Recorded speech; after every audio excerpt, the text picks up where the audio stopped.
Mr. What You Want coming back at y'all. All right, check this out. This how we gonna do this.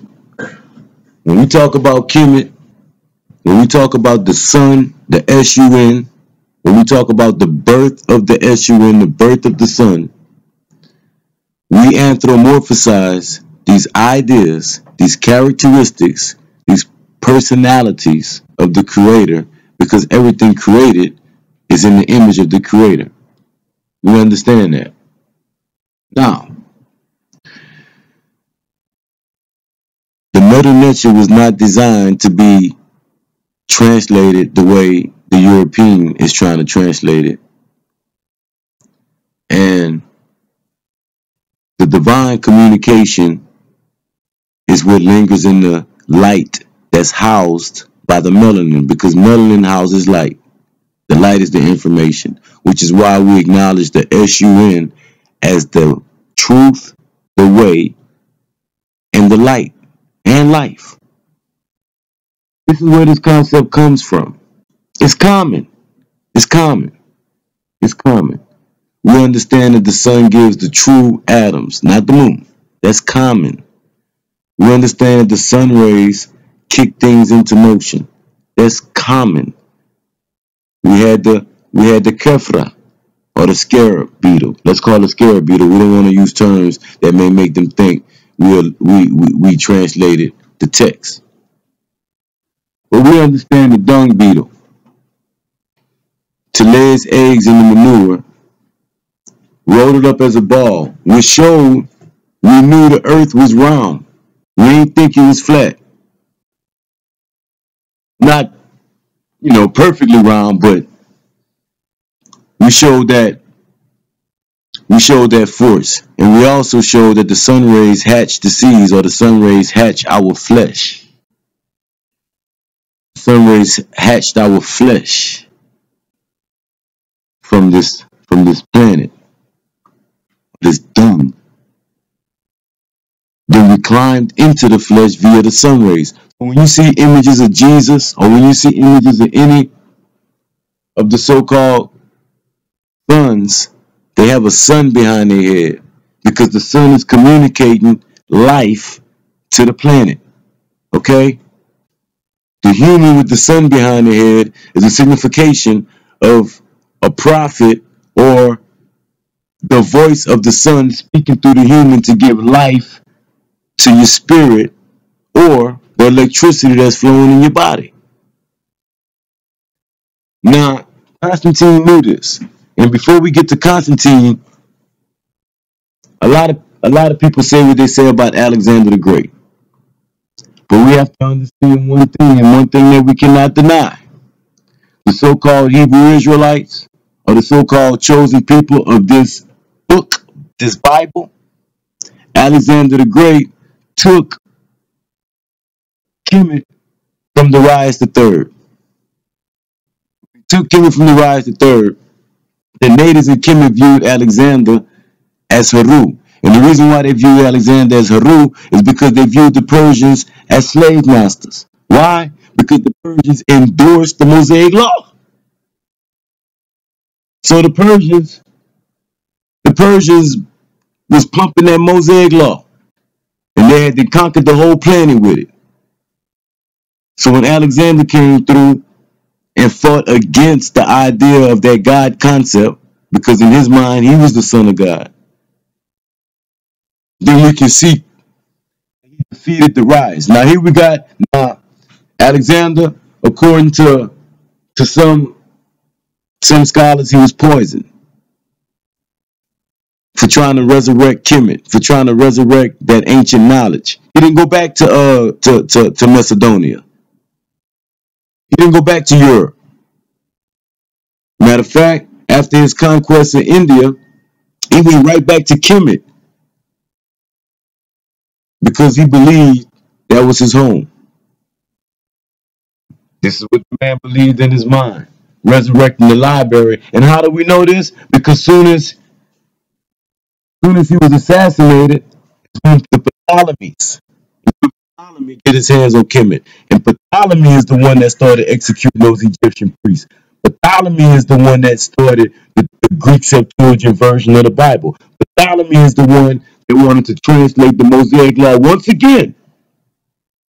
The same Mosaic Law that Alexander fought against. Ptolemy translated that in order to implement the satanic God that gives him the authority to go and rape and pillage every nation on the planet Earth that don't agree with these 613 laws. And this is how we got a Greek Septuagint version of the Bible, or Europe's first version of the Bible. They wanted to translate the writings of the Mosaic Law to overthrow the matriarch, man. To overthrow Mayat. So Ptolemy got his hands on it, and they ran it all the way down until Cleopatra gave it up to Augustus. I don't know why everybody thinks she was a great queen. She was really a whore. She gave it up to Augustus, 30 BC, around this time. So in their mind, they want is, how did Kemet successfully operate? How did they have a divine king that was looked at as a god? How? And how can we imitate this? So they figure they go inside and try to set up a system that's based on religion first, because they're trying to imitate Mayat, because Mayat was our constitution. Mayat was our system, and it was in the hearts of all of us. It was planted there.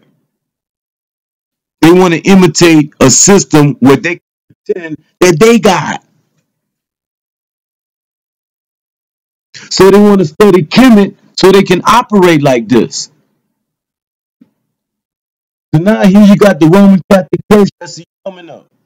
This is going to bring us forward. Constantine. Now, in 110 AD, bishop named Irenaeus, you can look him up. He chose the four Gospels, Matthew, Mark, Luke, and John. Now, a lot of people say Jesus didn't exist. The way Jesus was taught in the Bible, with that connection to the Old Testament, and then the Apostle Paul saying what he's saying, all that's fictitious. All that's fraud. But the story is relatable to one, Yeshua, who was actually teaching Kemetic science, or the death, burial, and resurrection. The only way to the Father is through the Son, the S-U-N. And we got Akhenaten holding his hands up to the sun, grabbing the ankhs or grabbing the atoms, grabbing the information in the light. We got Haru leading Ani to Asar. So we understand the only way Ani can get to Asar is through Haru. There wasn't no death, burial, and resurrection in the Old Testament. It wasn't no death, burial, and resurrection in the Mosaic Law. They had a promised land that was on earth. And it was killing to get to what they deem they land the milk and honey on earth that's supposed to be for the African or for the Canaanite rather. So now they got to legalize this religion. So they choose Matthew, Mark, Luke, and John, so they can make it seem real passive. Real passive. And then Constantine come along. But they knew about the calendar. They knew about the sun. They knew about the 12 zodiac signs that we had. They knew about the constellations. They knew about how we tracked everything. They knew this. They knew Jesus to be the Son, the S-U-N, not an actual human, but the Son anthropomorphized in a human. The 12 disciples were the 12 constellations. The sun entered each constellation at 30 degrees. And it X is at 33 degrees, which is why these devils told you that Jesus was 30 when he started his ministry in 33 when he was crucified. They're giving you astrotheology. After Constantine fought his war and said Jesus told, because to be honest, Apostle Paul seemed like Constantine. That's true. The Apostle Paul may have been mirrored from Constantine. He may have been mirrored because there was no Apostle Paul. And we understand that the Apostle Paul is a scapegoat to legalize Christianity. That's why they're telling you obey the slave master and obey the laws of the land. So if the law of the land is ran by Islam, then how are you gonna obey that? So I'm just saying, just the whole concept of that was their way of trying to make Christianity not seem so vicious to the king. Because when you learn them comedics, in their mind, oh man, they learn how to have a personal relationship with the Creator. When they ask Jesus, how do we pray? He say, Our Father, who art in heaven. If you repeat that, you're talking directly to the source. You're not talking to a man. We're talking about a Tsar. We understand that these stories were anthropomorphications. So we're not going to look at the story like the way the slave master was trying to teach the slave. We're not going to look at it that way. Constantine knew what he was doing. That's why he changed the Sabbath to Sunday. And the whole purpose of it was to copyright the canonization so they can go and fight against all the other versions of the sun that was existing on earth. And that's when these Catholics started their Renaissance period. That's when they went off and murdered everything.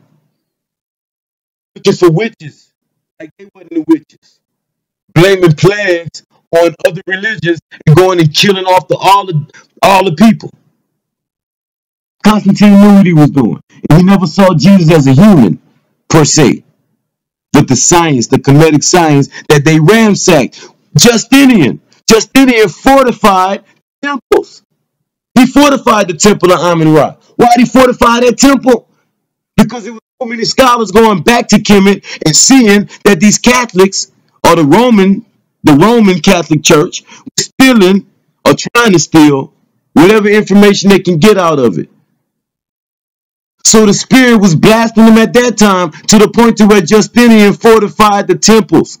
Like how they got Area 51 fortified. Well, Constantine knew.